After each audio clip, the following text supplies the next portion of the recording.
one of the highly debated sports conversations around SEC fan bases the last couple of weeks, and it will continue on until it's finalized.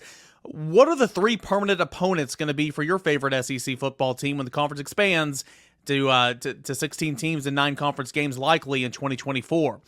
Ross Dellenger, Sports Illustrated, came out with his new rendition on who he thinks everybody's going to be playing. What did he say about Tennessee? Is this right? Is it wrong? How are we feeling about it? That and a whole lot more here on your Tuesday. Locked on Vols.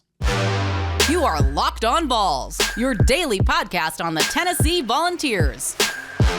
Part of the Locked On Podcast Network, your team every day.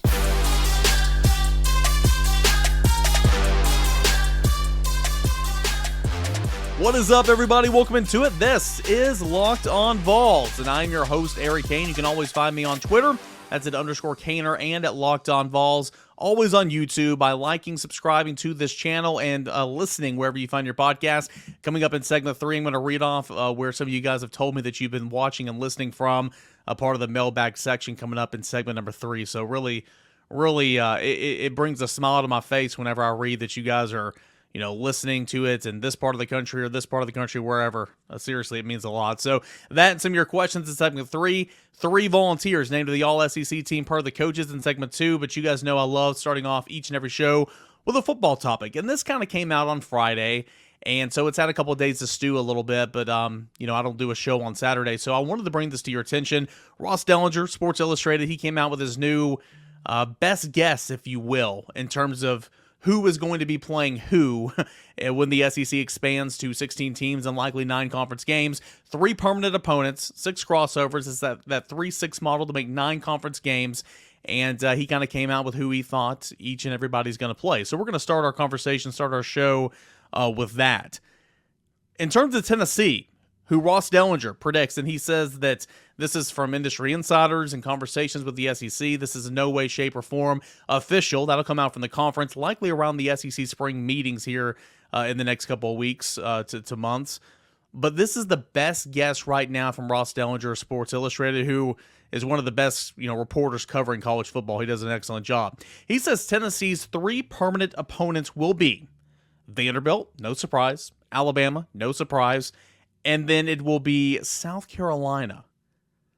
South Carolina. I mean, what a buzzkill. Am I right? I mean, and again, that's not just because South Carolina had their way with Tennessee this past year. It is what it is. But, I mean, there's nothing that gets me juiced up about South Carolina. And the more renditions that we've been seeing from this outlet, this reporter, this outlet, this reporter over the last year, right? I mean, there's been a couple in there with South Carolina. But I think the thought was that it would be Kentucky, and I guess you shouldn't assume anything. Excuse me.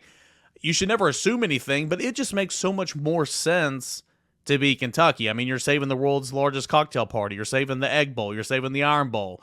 You're saving the 3rd Saturday in October. You're saving a lot of these rivalries along the SEC. And, though it hasn't been historically as competitive, Tennessee and Kentucky have played every single year since, gosh, I mean, it's been 80 years or so, right?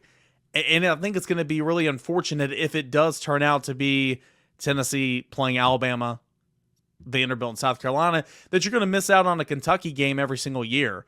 There's more bad blood in this rivalry for Tennessee and Kentucky than anything in regards to Tennessee, South Carolina. It's just kind of disappointing that might be the way it is. I mean, of course, this isn't news. I mean, it's not like Alabama or South Carolina was never going to be in consideration to be that 3rd opponent for Tennessee. But if that is truly what it's going to be, I mean, what do you think about that? Vanderbilt, of course, makes sense. That was never going to go away. It's an in-state opponent, 2.5 hours away. It is what it is. The 3rd Saturday in October is never going to go away. Tennessee and Alabama have played for years upon years upon years. And if you're trying to preserve rivalries, Kentucky, the Border Bowl, the Battle of the Beer Barrel, would make a whole lot of sense. So it's Tennessee playing Alabama, Vanderbilt, and South Carolina. What about Alabama? Let's look at these permanent opponents for Tennessee first. Well, they draw kind of the short end of the straw, right? You've got Auburn, Tennessee, and LSU.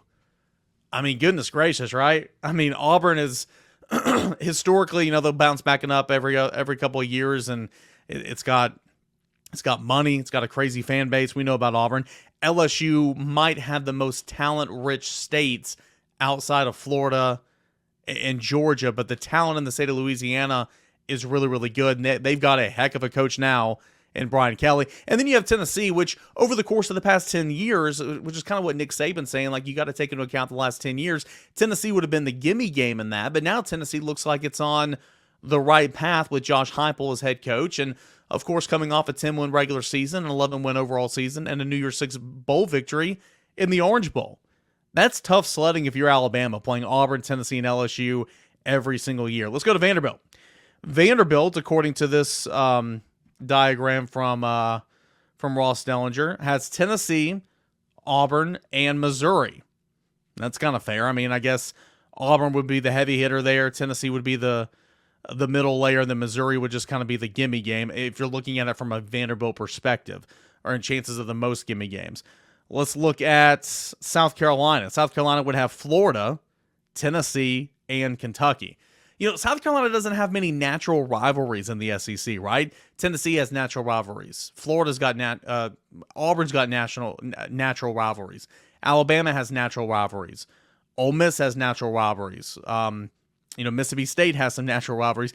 South Carolina really doesn't have many natural rivalries. And of course, Florida now, you could say Tennessee's a rival. You could say Georgia's a rival.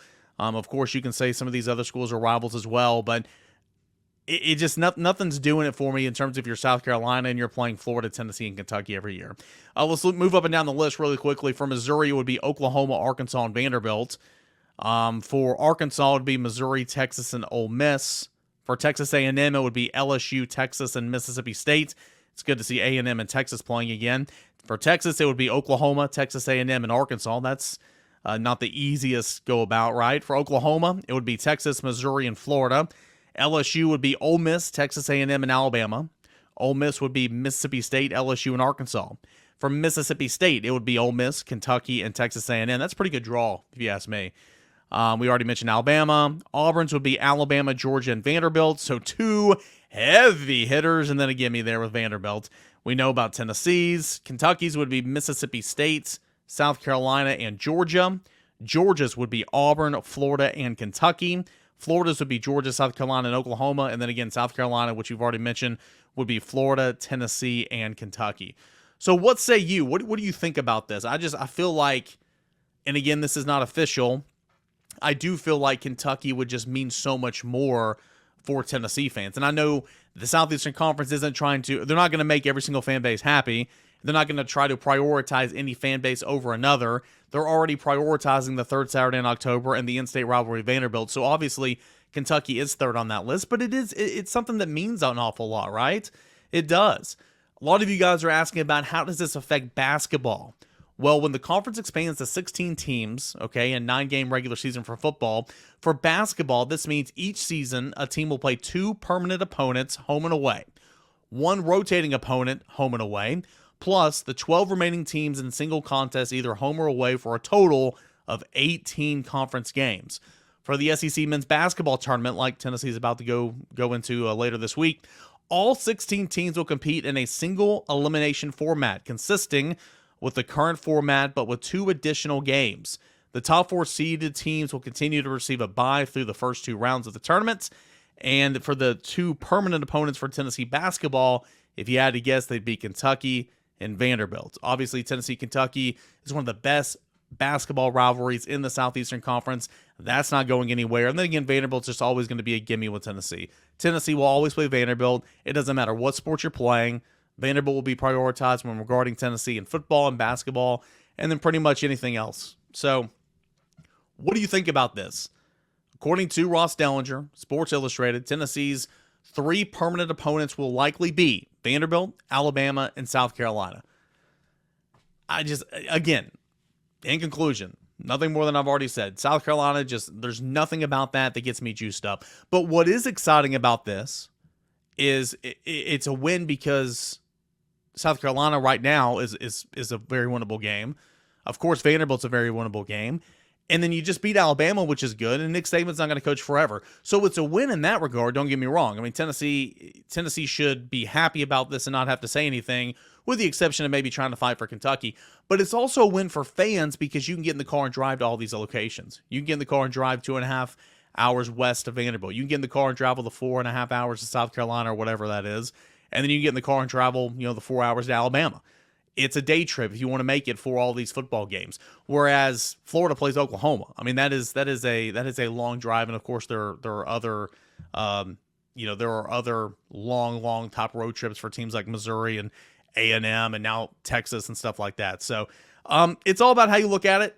To me, if it turns out this way, South Carolina does absolutely nothing for me. It's not a juicy matchup. It is not a sexy matchup. But hey, it is what it is. And if that is what happens, then Tennessee should certainly take it. Not say anything, but hopefully there can be a Hail Mary for Kentucky in there, because I know for a guy that grew up in East Tennessee and saw Tennessee play Vanderbilt and Kentucky to end every single season, that game means a little bit more for this guy talking to the microphone right now.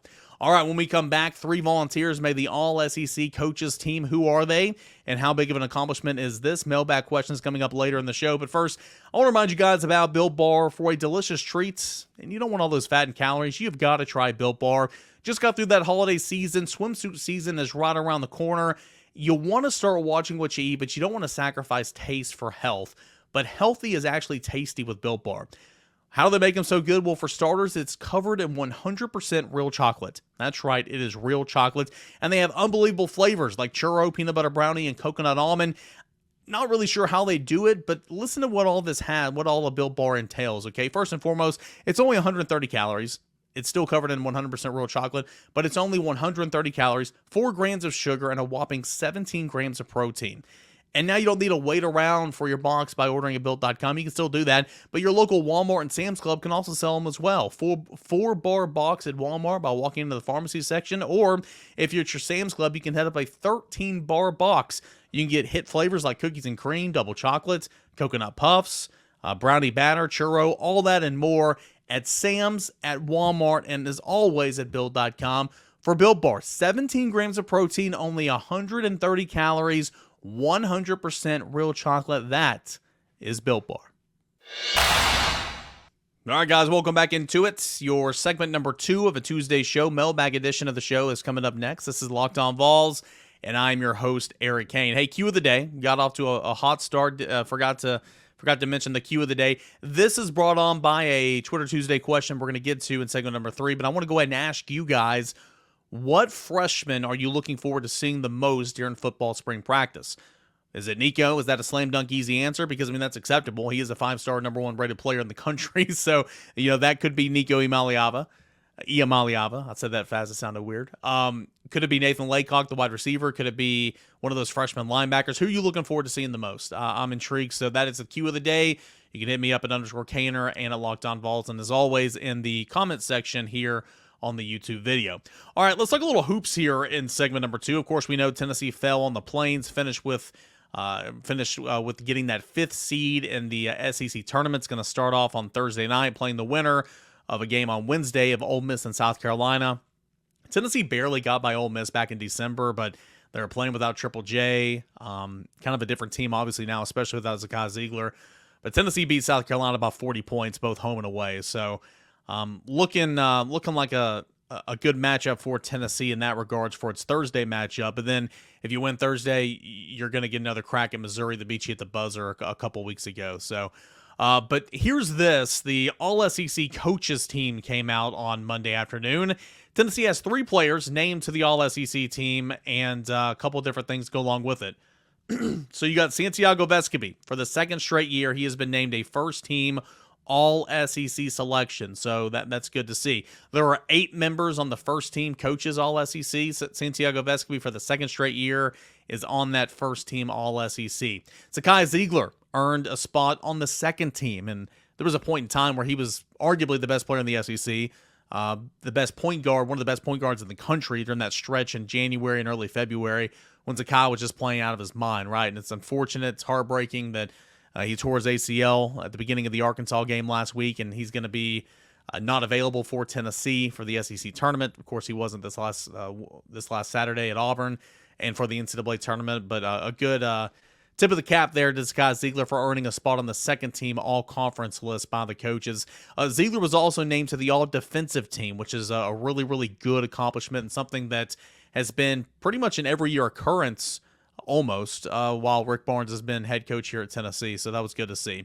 And then Julian Phillips was named to the all-freshman team. He missed a little bit of time with the hip flexor here of late. He's come back in the last couple of games. He has not jumped out of the gym in terms of scoring points. You saw earlier in the season around Thanksgiving where he scored 25 against Southern Cal, and you thought, okay, well, maybe that won't be every single game, but every now and again you'll see that five-star flair in terms of putting the ball in the basket, and you'll get a 20-point effort from Julian Phillips. Really, that hasn't been the case this year. He's gotten you a lot of games scoring in the teens. He's not the biggest rebounder, but he's a really good defender. According to some matrix, he's arguably Tennessee's best defender, and that's saying something with Zakai, Zeigler, and Josiah Jordan-James on the team. So it's been a good freshman season for Julian Phillips. We'll see what his future entails. But those are the three Vols named to the all-conference team, with Zakai Zeigler wearing two hats, second team recipients, and a member of the all-defensive team.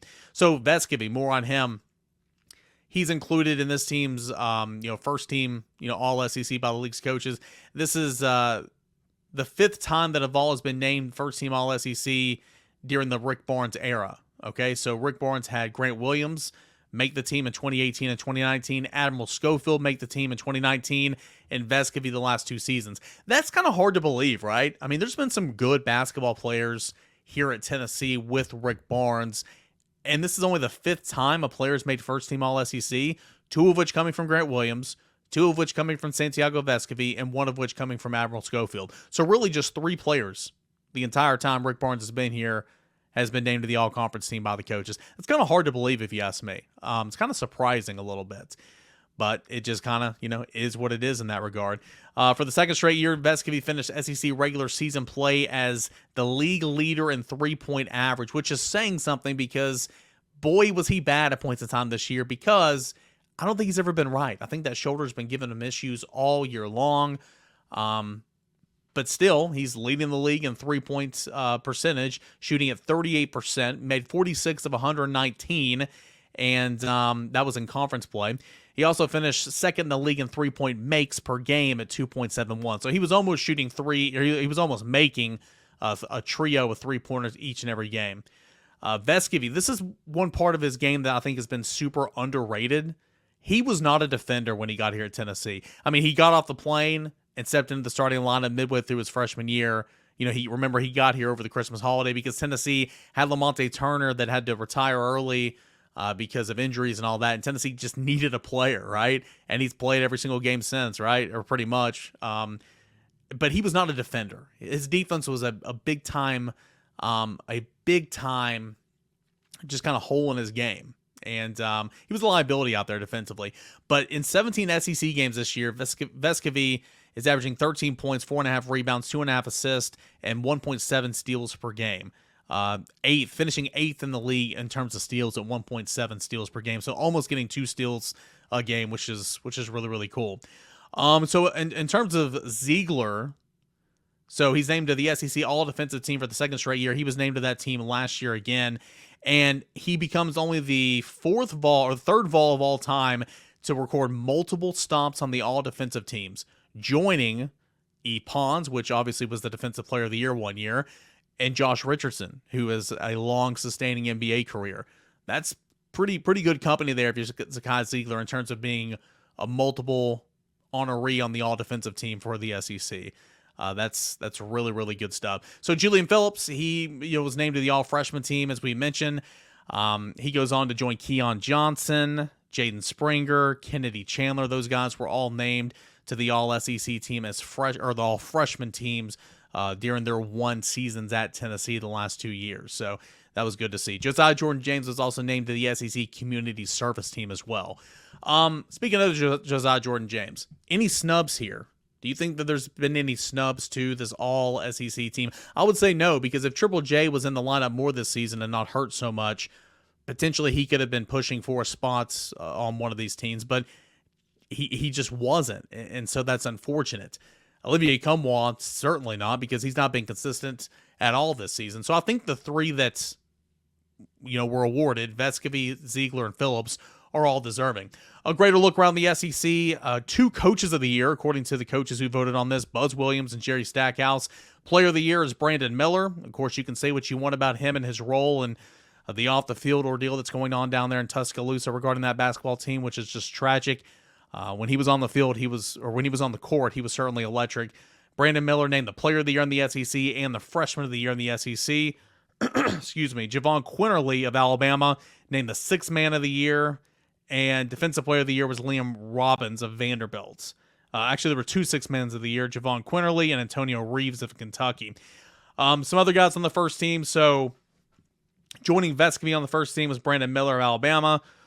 Colin Castleton, we know who that is, from Florida. Oscar Sheboy, of course, we know him from Kentucky. Tulu Smith from Mississippi State. Kobe Brown from Missouri. Wade Taylor IV from Texas A&M, and Liam Roberts of Vanderbilt. On the second team was Mike Sears of Alabama, Anthony Black, and Ricky Council IV for Arkansas. Johnny Broome and Wendell Green Jr. of Auburn, we saw them last week. KJ Williams of LSU, and Tyrese Radford of Texas A&M, all joining Zakai Zeigler on the second team. And that defensive team, Charles Badiako or whatever, that's the center, I believe, for Alabama.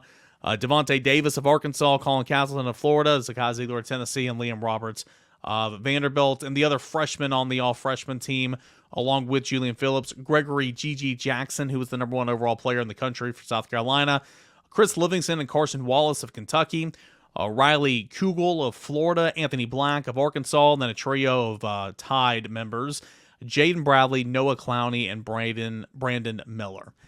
So a good showing for Tennessee in terms of the all-SEC recipients for this season. We'll see how Tennessee does against either Ole Miss or South Carolina coming up on Thursday in the SEC tournament.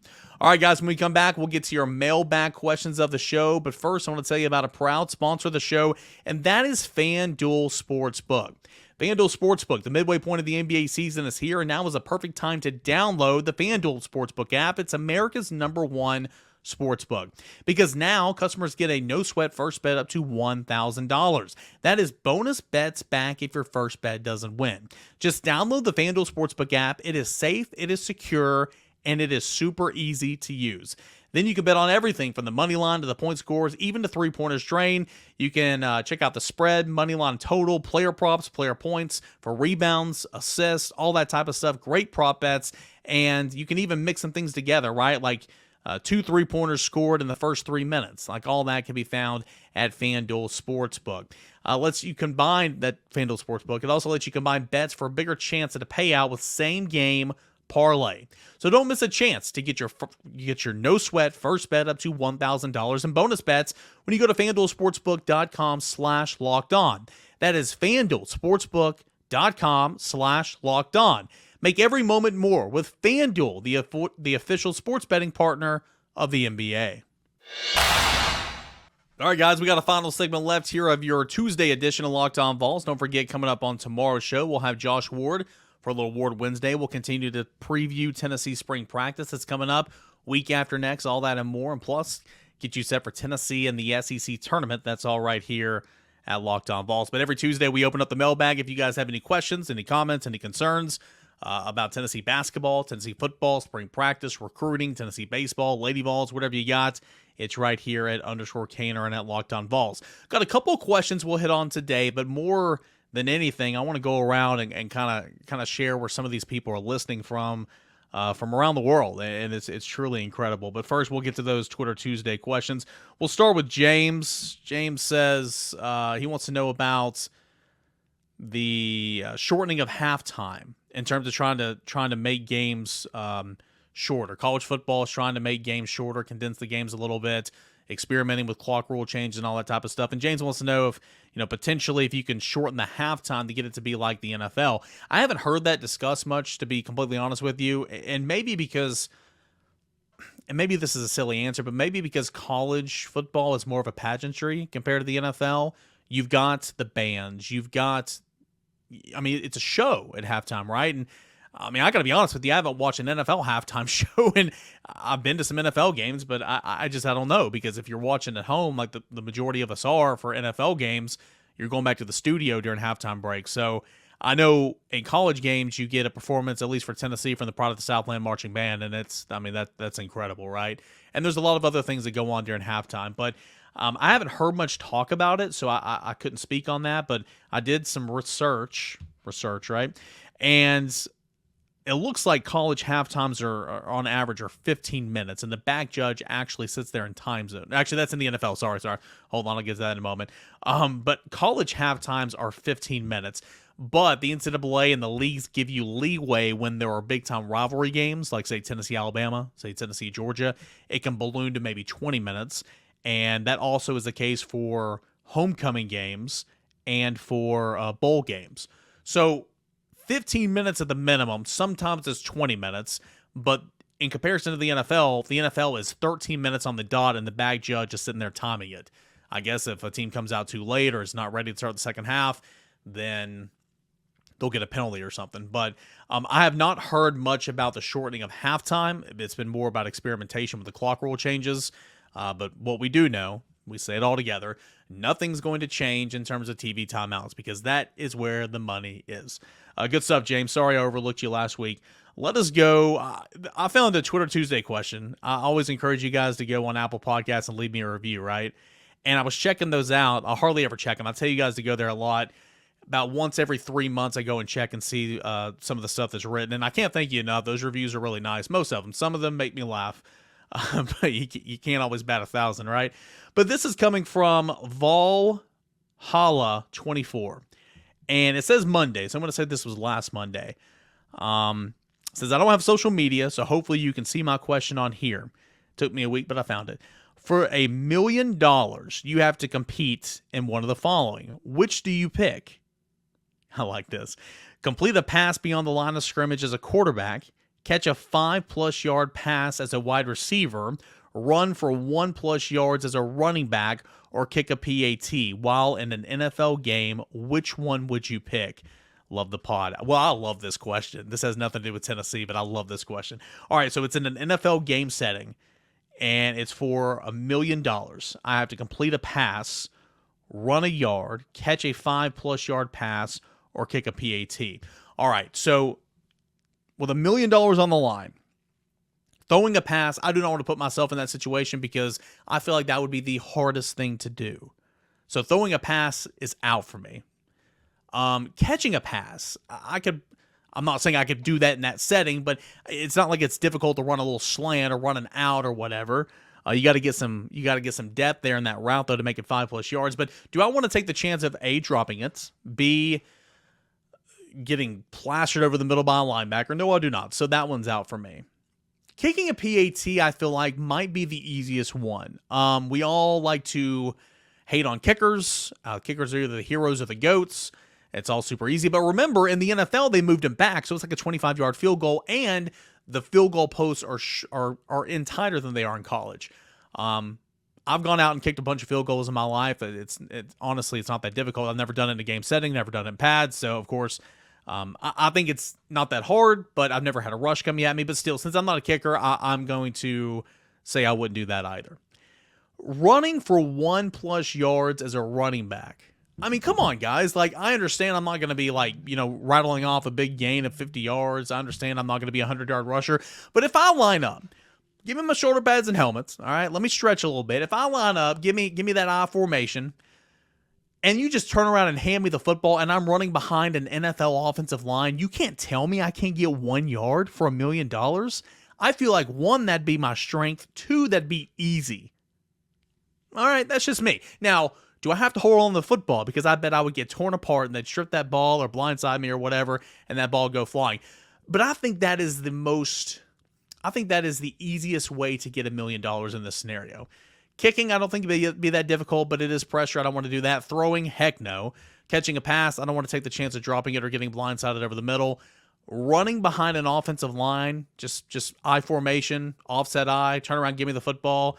Maybe a little 18, an 18 slant over there towards the, off tackle. I feel like I would have more success doing that.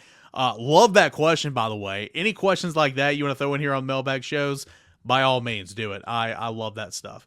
All right, let's move on. This is coming from Josh, and this inspired the question of the day here in terms of what freshman am I looking forward to seeing the most. Easy answer is Nico Iamaleava, the quarterback. My answer is going to be Cam Seldon. Cam Selton, Tennessee's going to be down some running backs, I feel like, in the spring, offseason surgeries and all that. Good opportunity for Cam Selton. Good opportunity for local product Deshaun Bishop.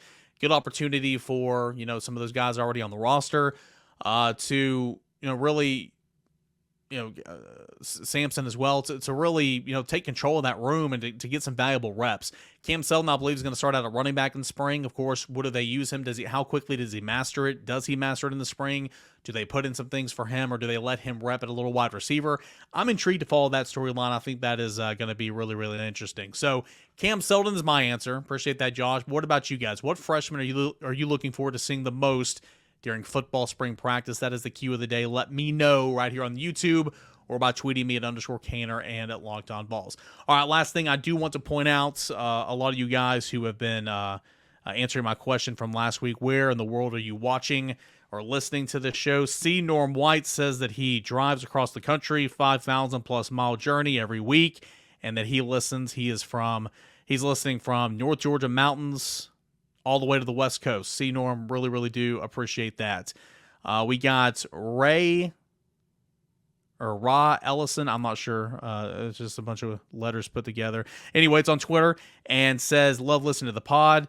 Here in the Bay Area of California, raised in Morristown. What's up, Jeff City? We're neighbors and a lifelong Vol fan. Appreciate that. Thanks so much for listening to the pod from California. Quickly, I'm going to read through some of the YouTubes from last week. Let's see here. Listening from beautiful northern Colorado. Love Denver. Been there twice. Played a football game up there at the Colorado School of Mines. Thought I was going to die from the altitude. But yeah, love northern Colorado. Love the state of Colorado. But I've been there to Denver a couple of times. Appreciate you. Let's see here. Jeff says, let's see here. No, Joseph said listening from New Jersey. Love that. Steve says from Columbus, Ohio. Love that. Jeffrey says from Maryville, Tennessee. Got to have the local flair. Love that. Let's see here. Helenwood, Tennessee. Shout out. Reno, Nevada. Shout outs. Kissimmee, Florida. What's up, Neil? Appreciate you, man. See it. Orion from Calhoun, Tennessee. Love that. Irwin, Tennessee from Carlos. Got a lot of great people up there near the Tri-Cities. That's where a lot of my family's from. Athens, Georgia. Hello. Enemy territory. Nashville. From Nashville. Listen to it in Lexington, Kentucky. Love that, Matt. Appreciate you. Pensacola, Florida. Liberty University. What's up, Flames? Chattanooga, Tennessee. Bristol, Tennessee. That is where my family's from. Bristol, Tennessee, a great place to live. Lived up there for 2 summers of my life. Been up there, several times a year, up, from as long as I can remember. Love Bristol. Shout out to you, Heath. Eaton Rapids, Michigan. Okay, I like that. Los Angeles, California. Right here in Kingsport. Let's see here. Right here where your sponsors Spivey King and Spivey are located in Kingsport, Tennessee, baby. I love that. That's on another program. But hey, go K-Mets, am I right? Tampa, Florida. Eloria, Tennessee. Another Athens, Georgia. What's up, Vol fans? Columbia, Tennessee. Garland, Texas. Hampton, Tennessee. Columbia, South Carolina. London, United Kingdom. What is up, John? Appreciate that. Let's see here. Gadsden, Alabama. Chattanooga. Murfreesboro, Tennessee. Chattanooga. Montevallo, Alabama. If I mispronounced that, I'm sorry. Right here in Knox Vegas. Johnson City, Northeast Alabama, Franklin, North Carolina. I mean, it goes on and on. Memphis, Tennessee, Nashville, Tennessee, Elizabethton, Tennessee, Puerto Rico. Love that. Tupelo, Mississippi, and Jefferson City, Tennessee. There are just a couple more that I'm not even going to have time to get to. But guys, hey, thank you so much. I just wanted to know. I thought that was a fun exercise. And thank you so much for engaging and taking part in that. Can't thank you enough. I say this all the time, but truly, that you take your time out of your day where you could be doing anything, listening to anyone, watching anything, especially if it's Vol content. There's so many other outlets out there, but you are choosing to hang out with us here on Locked On Vols every single day.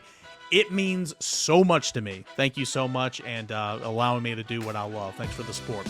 We'll come back tomorrow. Same time, same place. Locked On SEC and Locked On College Basketball. Make that your second, third listen right behind Locked On Vols. Josh Ward, and a whole lot more coming up on your Award Wednesday edition of Locked On Vols. That's coming up tomorrow, guys. Appreciate it. Stay safe, and we'll do it again tomorrow. This is Locked On Vols.